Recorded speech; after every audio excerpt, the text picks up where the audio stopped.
তো আসুন, আমরা যারা বাঙালি, আমাদের বাঙালিদের সব থেকে বড় উৎসব হচ্ছে দুর্গোৎসব। আর দুর্গোৎসবের সূচনা হয়, সকলেই জানেন, মহালয়ার দিন গঙ্গাবক্ষে তর্পণের মধ্যে দিয়ে আমরা দুর্গোৎসব সূচনা করি। তো সেই মা গঙ্গাকে নিয়েই কিশোরদার গাওয়া বিখ্যাত একটি বাংলা গান, হয়তো অনেকে শুনেছেন বা অনেকে হয়তো শোনেননি। খুব ভালো গান। তো আসুন সেই গান দিয়ে শুরু করি, মেলোডি একটা গান, তারপর আস্তে আস্তে অন্যরকম গানে যাব। আর যারা ডান্স নাম্বার শোনার জন্য আছেন, যারা এনজয় করতে চাইছেন খুব বেশি করে, তাদের গান তো অবশ্যই গাইবো। তবে শুরুটা একটা ভালো বাংলা মেলোডি গান দিয়ে হোক। চলো, রেডি ভাই?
সুখের সঙ্গে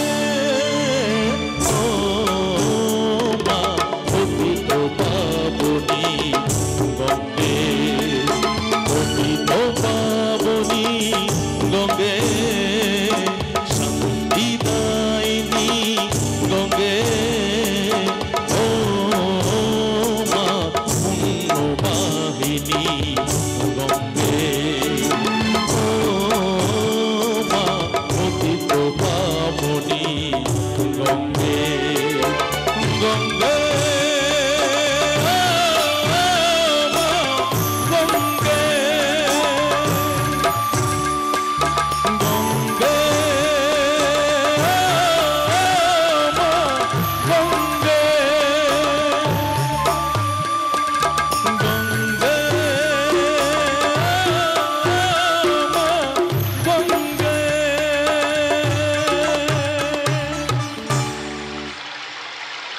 থ্যাংক ইউ সো মাচ।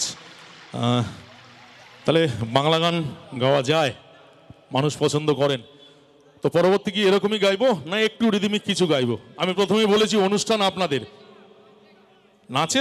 নাচের গান তো হবেই, কিন্তু ভালো গান শোনানো তো অনেক অডিয়েন্স আছে, নইলে এত হাততালি পড়ে কি করে। তো আসুন একটা ভালো বাংলা গানে আসি। এই